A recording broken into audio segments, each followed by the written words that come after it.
His members of the cabinet, MDAs, state governors, local government chairmen to declare their asset.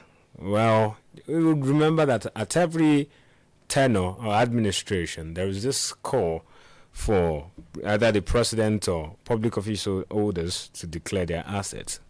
We'll be getting conversations around that. And we'll be looking at the tussle between the Niger Republic and Nigerian government. What exactly is going on? What interventions are ECOWAS and other international agencies doing to address this issue?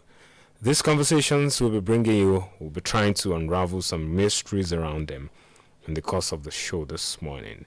After this short break, I will introduce my guest and the conversation will begin. Stay with us, everyone.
Welcome back from that short break. Like I said earlier, that we'll be looking at the state of the nations and some of the issues that have happened in the course of the week, and also within Ekiti State and within the nation at large. If you're just joining us, the follow-up on Adamimogo 107.7 FM Ido Ekiti is what you are listening to, where we'll be bringing, where we've been discussing, or where we are going to be discussing on some of the issues that are making rounds and the polity of our great nation. And joining us to kickstart the conversation this morning is a journalist and a public affairs analyst. He joins us virtually. His name is Mr. Omotosho Okeya. Good morning and welcome to the follow-up. Good morning. Thanks for having me on your popular program. Thanks indeed for obliging to our call. Now let's begin the conversation so far. 2024 has been a year, one would say, when we look at the year so far, a lot of issues in terms of politics, in terms of governance, in terms of economy. But on a general view or on a general note, let's start by having your first take on how would you describe the year 2024 when you look at governance, the polity of the country at large. Well, so far so good. Year 2024 has almost come to an end. But looking at the events that actually characterize the year, I must say 2024 has been a turbulent year politically, economically, and even generally. I won't deceive you. 2024 has been characterized by hardship on the part of many Nigerians. Most especially hardship caused by the removal of hub subsidy right from the inception of this particular government. I won't deceive you. 2024. In 2024, Nigerians have witnessed hunger. Nigerians have witnessed high petrol price. Nigerians have witnessed a standard of living as well. But towards the end of the year, we thank God that we have seen some green light. But let me say, generally speaking, 2024 is a year characterized by hardship for many Nigerians. We live in the country, we interact with one another, we listen to complaints, yearnings and aspirations of so many Nigerians. We can conclude that 2024 has not been very rosy for many Nigerians in terms of the position of the economy, the policy vis-a-vis the policies of the incumbent government. Removal of all subsidies that led to high price of petroleum products, which expectedly influenced or affected negatively high cost of living, transport fares, school fees, business, name it. So that is one of the major reasons I've said 2024 is a year characterized by hardship for many Nigerians. Good that you've started on that note. A lot of people will agree with you on that, because when you say hardship, hunger, poverty, and so many other things have been the talk or have been in the tongue of many Nigerians since the start of the year. But when you look at it in other areas, let's say in terms of, or let's go specific now, in terms of security and let's say in terms of security, you'd remember that 2023 was a tough year when it comes to insecurity. You know, there are several kidnappings. As a matter of fact, the adoption of students, higher institutions, students of secondary, saying it has worked well in terms of security. Your take on that? Yes, thank you very much. When I made a general comment, yes, that does not mean we do not have some areas where the incumbent government is making frantic effort. No.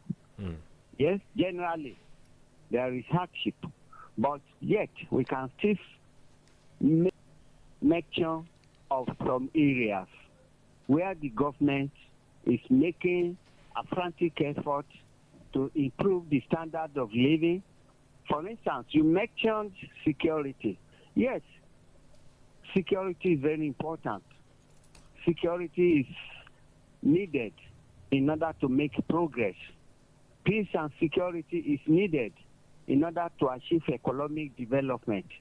Peace and security is needed in order to achieve, let's say, national development. That means development in all ramifications. So in this area, yes, no study has actually come out to say that security has drastically improved in Nigeria. But Nigerians, citizens, at times we do measure without going into any rigorous research.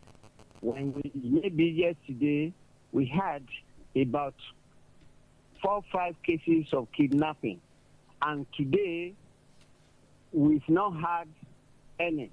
So one can conclude that, rate of kidnapping and adoption is reducing. So you and I can see that, generally speaking, in terms of security, the present government is making effort, most especially when a new insurgent group has just come out. But the government is making effort to suppress them, fighting them. And we can see that. It's true that the government is making effort in the area of security. But in Ekiti State here, we still need to make more effort. All right. Because year 2024, we've witnessed a lot of killings of Okada riders, killing of POS operators. Yes, definitely. Many other cases in the state. Yes, we'll get to. Generally speaking, the present government is making effort. We could see the effort that they are making effort to improve the security of Nigeria. All right, we'll get to Ekiti State definitely in no time. But let's still touch more on some national issues. Earlier we started the conversation around some of the policies of the government so far, which you have attributed to to the hardship that is ravaging the land at this time. And the government at several times made proposals, the removal of fuel subsidy, the unification of the naira to the dollar. Recently, there is a tax reform bill which is quite controversial. Then other implementation as proposed by the federal government, all geared to ameliorate the hardship. When you look at the president's media chart, he was so emphatic and so assertive in some of his decisions, saying that this is only the best way to go in solving the Nigerian challenges. What's your line of thought when you look at the assertion and the boldness that the government of the day is taking in some of its decision? Some people have said the government does not give room or does not listen to critics and all of that. A lot of people have several opinions, but the government has said this has come to stay and it will stay. Your take on that? Yes, you see, one thing you need to know, for any government to move Nigeria forward, the government must be firm, very firm, because Nigeria is a country where people criticize a lot. We have so many critics, pundits, who are ready to criticize any decision taken by the government. But the government of President Tinubu has been taking some firm decisions. This is not to say that his government is not democratic. It is democratic. We could witness on a couple of decisions he reversed. I could remember the time he made the appointment. Appointment was seriously criticized. Then he reviewed it. That is a good democratic gesture. But for any government to make improvement, to move forward, to change, to turn things around in Nigeria as a country, the government must be very firm. Yes, let's start from the removal of oil subsidy. When the president came, without missing a word, without wasting time, without spending even 2 days, he declared that all subsidy is removed, is gone. And ever since, he has been managing the aftermath of all subsidy removal. Can you see that? And he worked towards it. He introduced palliatives, given some food items to some Nigerians, sending money as under different programs. Then, to crown it up, he has been able to achieve a significant feat, which is the refurbishment of Port Harcourt refinery, which has started to pump or to refine oil for Nigerians. That is one of the good things that the government has achieved, because successive governments in Nigeria have not been able, to put one of the 4 refineries into operation after so many years.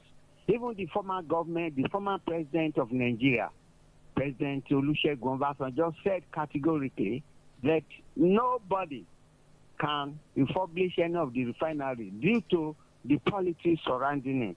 But today, the present government has refurbished Port Harcourt refinery, and the refinery is already refined crude oil for Nigerians to get the products of petroleum and crude oil. So I think it's an achievement. It's one of the decisions taken. I think that followed the removal of subsidy was one of the things that actually jolted the present government to go into serious refurbishment of Port Harcourt refinery, and the results we are seeing. If we are criticizing government, if they make a step forward in one area, we should be able to say it. But one thing I used to say is the fact that, look, you and I, common Nigerians, ordinary citizens, won't feel the effect of the Port Harcourt refinery that has been put into operation until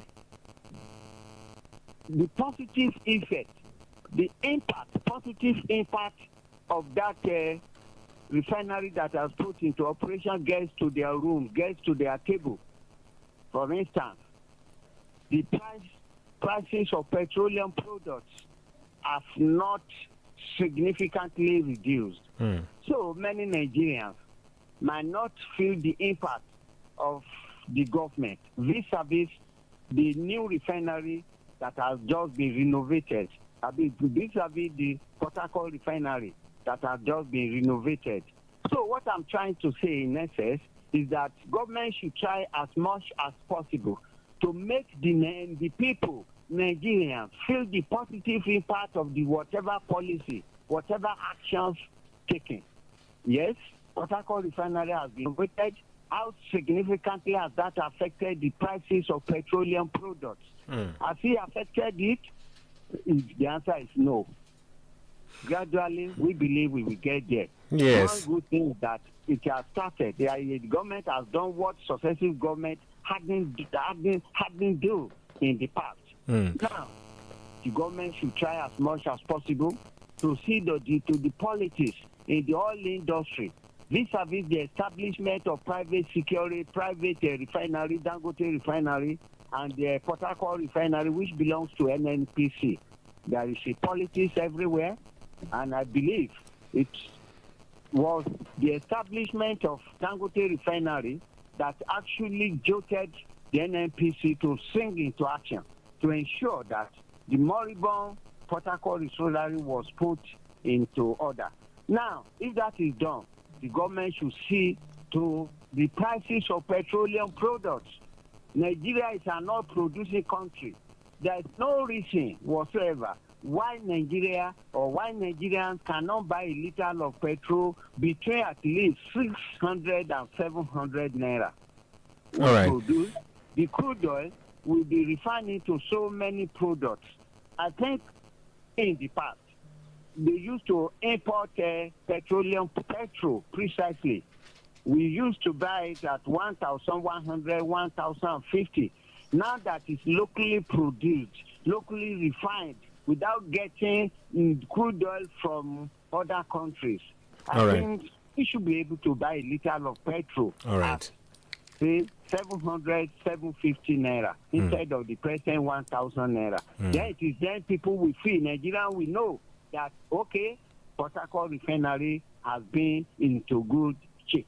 All right. Lovely that you've break it down. You made some analysis there, which we are all optimistic that in no time Nigerians will experience the good in the good result of some of these policies. But then let's switch gears to what happened yesterday, or some of the reports. A particular report that was coming from a civil society organization. That's the SERAP, Socio-Economic Rights and Accountability Project, that is appealing to President Tinubu and Vice President Kashim Shettima that they should declare, or all right, let me put it in a way that they've put it, they've appealed to President Bola Tinubu to request the Code of Conduct Bureau (CCB) to publish his assets. The appeal to the CCB is for the president to publish his assets, the vice president, members of his cabinet, that's the ministries, departments, and agencies, state governors, as well as local government chairmen. These, oftentimes, we've often seen that at every administration, this issue of assets declaration keeps popping up. Now that Serap has said this is it, first of all, what do you even make of the call to the president to publish his assets as well as his cabinet members and other public officials? Well, it's a welcome development. We borrow our system of government democracy from the West, from America precisely. Our democracy is a carbon copy of America. But let me tell you, what they do over there, we do not replicate most of their practices here. This is one of the problems confronting Nigeria or many African countries. Yes, sitting governor, president in developed country will usually declare their assets immediately after their election victory. They declare their assets. Then immediately after their tenure of office, they will declare their assets again to see the difference between the assets before gaining power and assets after gaining power, to actually know how much money, how much assets the power holder has been able to acquire or amass during his tenure of office. But how many position holders subscribe to that in Nigeria? Many position holders do not see any reason why they should declare assets, including Mr. President, the Vice President, and the governors. And let me tell you one thing. If at all it's mandatory, they made the law mandates that every position holder, public position holders in Nigeria should declare their assets. How reliable is asset declaration in Nigeria? Because we do not have adequate biometric system that can actually reveal what you have as a Nigerian, what you are having. They acquire so many property under pseudonyms. They hide it through their children, through their nephews, through their niece. They acquire so many properties under different names.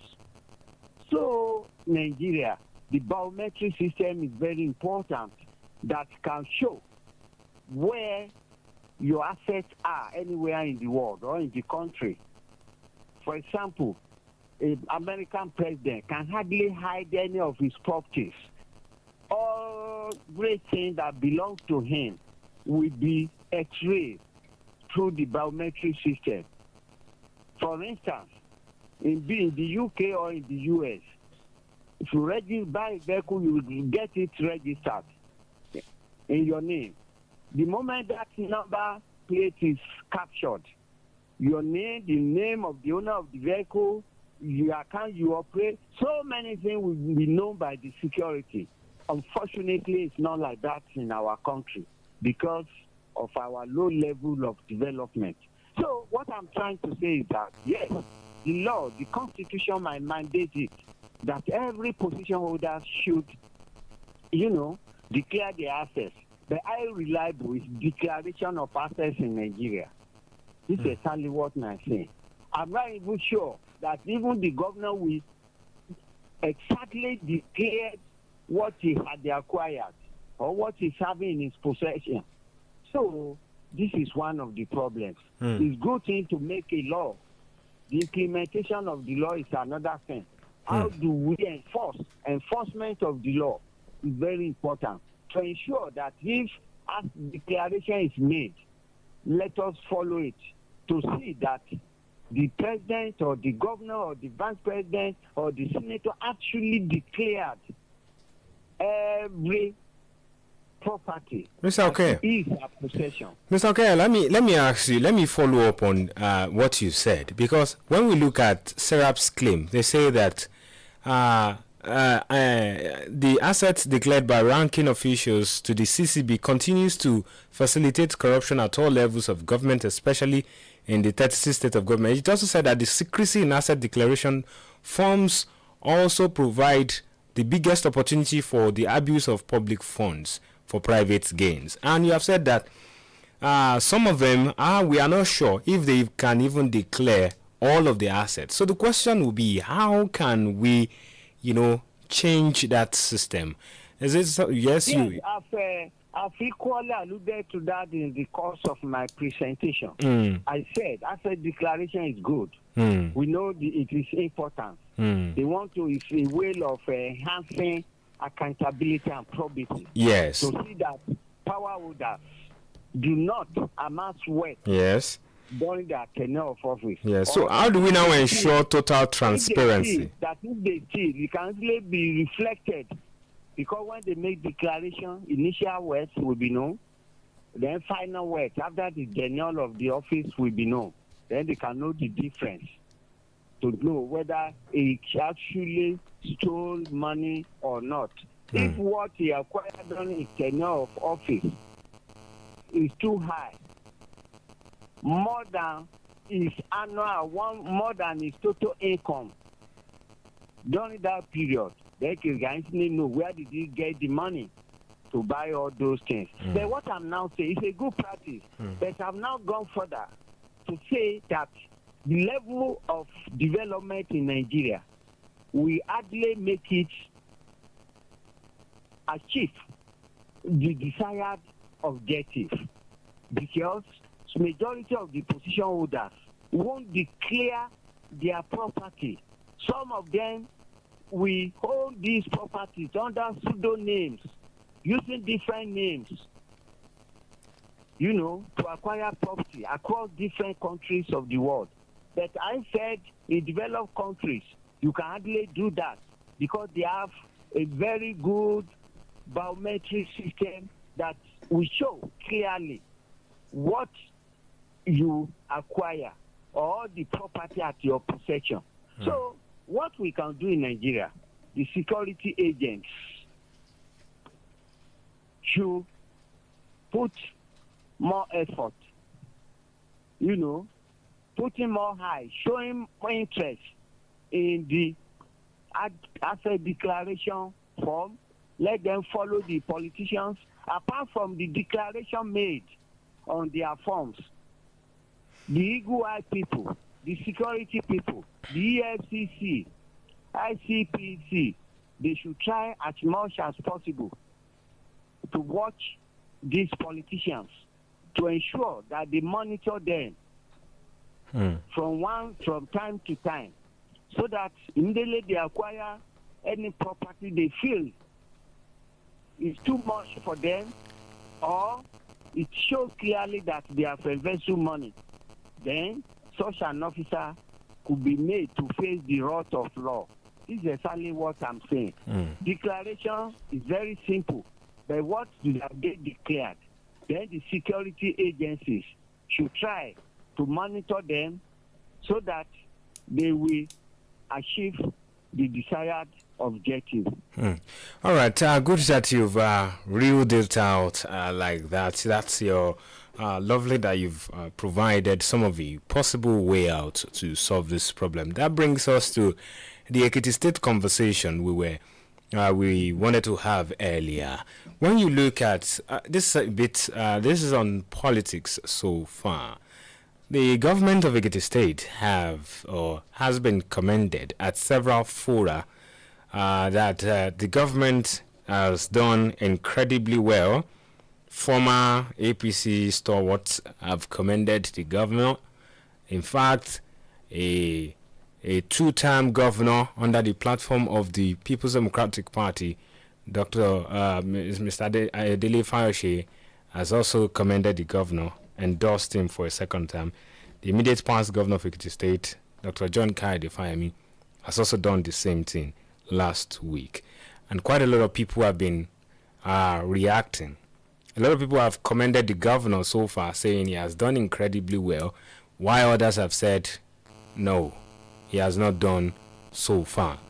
Where do you stand in, or what would you say? Let me put it this way: what would you say to the administration, the governance, and how the lives of people have been impacted with the administration of Governor Biodun Ibanji in Ekiti State?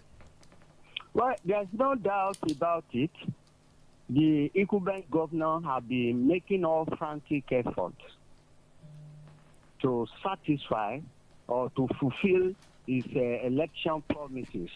The promises he made during the electioneering campaigns is struggling, making effort to see that it doesn't disappoint the Ekiti people. Yes, you mentioned it, that some political leaders, political pundits here in Ekiti have been praising the governor.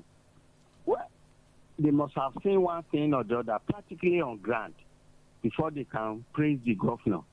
And as an Ekiti man, or I won't say the governor has not done anything. He has tried his best, and we don't have to criticize unnecessarily. We can still criticize the governor where necessary, where has not done enough. But generally speaking, he has tried his best. That is why some of these leaders, the likes of Faye and other political leaders, are praising him, even adopting him for second time. This is because they believe he has something to show for the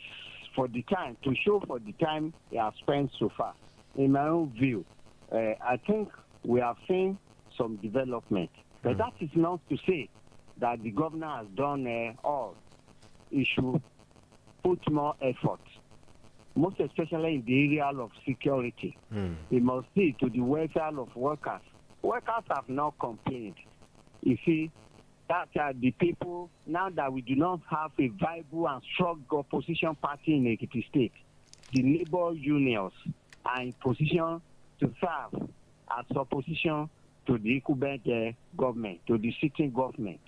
Yes, but in as much as the governor is making all frantic efforts to pay their entitlements, their salaries, pay their retirees as at when due, so labor leaders